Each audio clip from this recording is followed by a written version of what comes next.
Nem 15 minutos e as maiores dúvidas de treinamento de vocês serão retiradas agora. Sei que são muitas dúvidas, então vou responder várias e várias delas. Talvez não de forma tão aprofundada, até porque tem muita coisa aqui no canal. Agora, estou pensando em montar um treinamento, montei o meu treino, peguei o treino de algum outro profissional e quero ver se está bem certinho com o que é literário, do que é correto, da sua experiência também, não é mesmo, Leandro? Então vamos falar sobre tudo isso no vídeo de hoje. Clica no gostei, se inscreva no canal, dedique esses 10 ou 15 minutos, porque vai valer a pena, vai melhorar o seu resultado. Pois bem, estou com o meu celular aqui, então eu abri Stories, então dá para vocês ver que tem bastante coisa, certo? E eu vou respondendo as mais recorrentes aqui, vamos lá. A quantidade de grupos musculares que posso treinar por dia é determinado por quais fatores?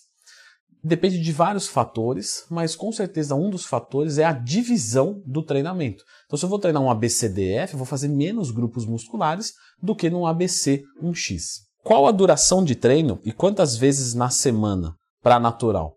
Novamente depende. Se você faz 3 vezes por semana de 1 hora ou 6 vezes por semana de meia hora, de qualquer forma são 3 horas de carga semanal. Então a gente vai estimar mais ou menos aí algo em torno de 4 horas na semana como razoavelmente ideal para a maioria das pessoas. Depois do aeróbico em jejum, deve esperar quanto tempo para comer? Cerca de 30 minutos. Qual o melhor treino para quem leva futebol a sério? Hipertrofia ou mais resistência? Normalmente resistência muscular localizado, salvo exceções onde aquele atleta específico precisa estar melhor numa determinada posição com mais peso. Aí ele vai fazer com hipertrofia. Pullover para peitoral ou dorsal?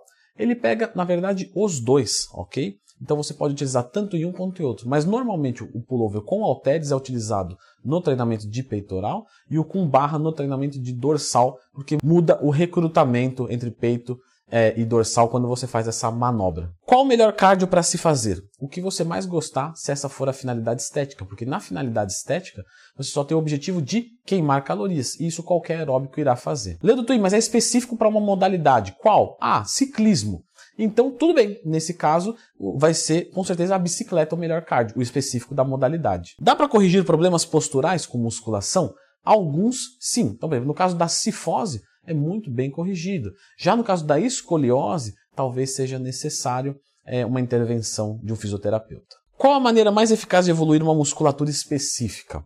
Treinando o grupo fraco 2 vezes por semana e o grupo forte 1 vez por semana. Eu já ensinei essa técnica aqui no canal. Inclusive, sempre que tiver uma dúvida, pessoal, Leandro Twin, mais tema, na barra de pesquisa aqui no YouTube ou no Google que você vai encontrar um vídeo meu. Quanto tem que estar o percentual de gordura para aparecer o abdômen? Isso depende da quantidade de volume muscular no abdômen, tá? Normalmente, algo em torno de 10 a 12% na dobra do abdômen, você já consegue ver. Qualquer coisa que melhore a flacidez abdominal, hipertrofia do abdômen, com certeza. Qual a diferença entre fazer drop set e resting pause? No drop set você vai focar mais a hipertrofia sarcoplasmática, ou seja, você vai colocar mais líquido dentro do seu músculo muito facilmente falando.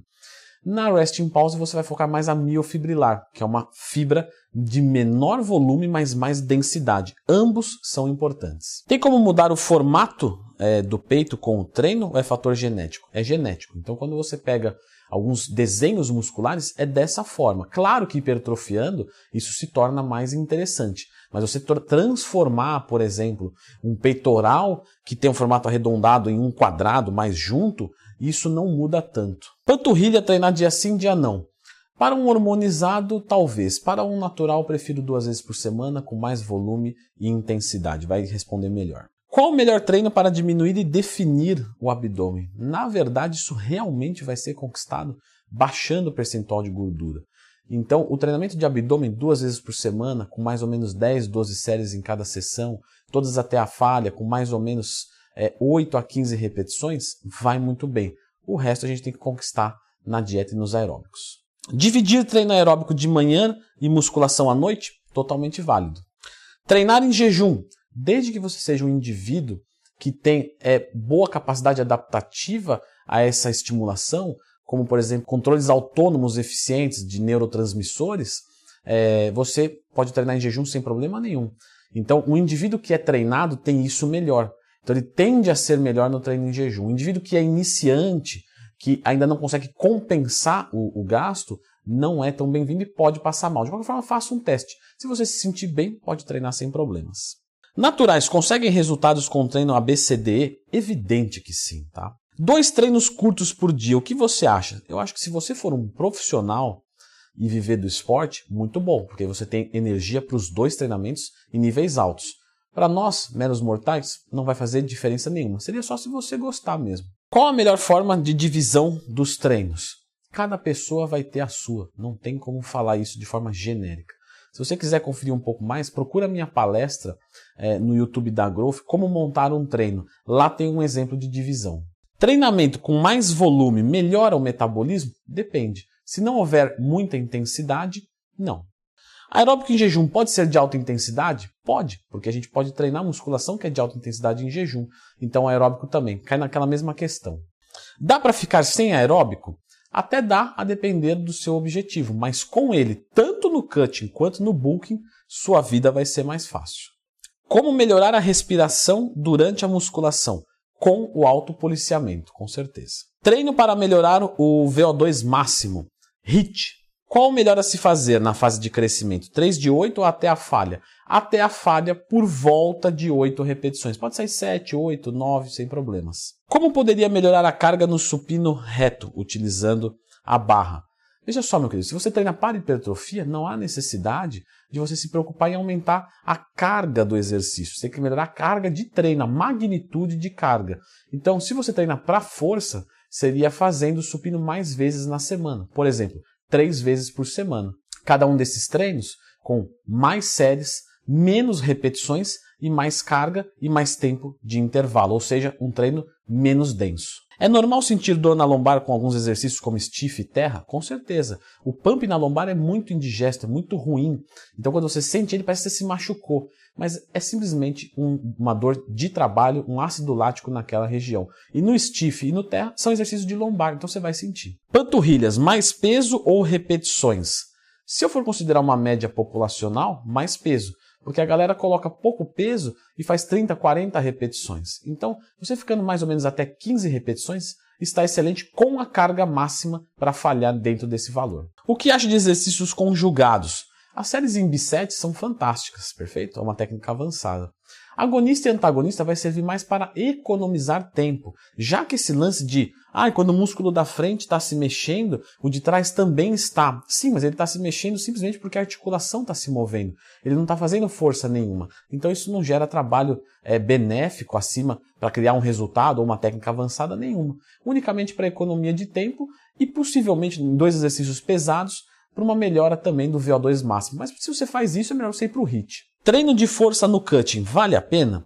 Se for pontualmente na periodização, tudo bem. Só que o que acontece é que a progressão da carga que você vai levantar não irá acontecer, por conta justamente do baixo carboidrato. Então não faz muito sentido se a finalidade for força. Se for hipertrofia, para ajudar nesse sentido, ok.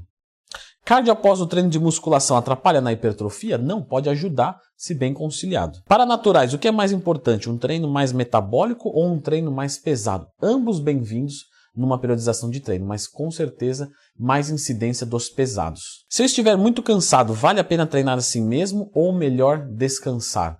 Se você puder descansar e depois repor esse treino durante a semana, show. Se não, manda uma cafeína e treina assim mesmo. Justamente guarda um pré-treino, uma cafeína para esses momentos. Posso fazer abdominal todo dia? Sem nenhum tipo de necessidade, a menos que seja um fortalecimento, o que foge de um caso de hipertrofia muscular. Ledo Twin, eu ouço falar muito de periodização de treino. Muito bom, meu querido. Periodização de treino é algo mais complexo, então eu vou te deixar com esse vídeo aqui, que vai explicar alguns modelos de periodização de treino, como por exemplo a periodização ondulatória. Leandro, nem sei o que é isso. Então é muito legal que você confira esse vídeo aqui. Mas antes, clica no gostei e se inscreva no canal. Agora devidamente autorizado, vamos à periodização de treinamento.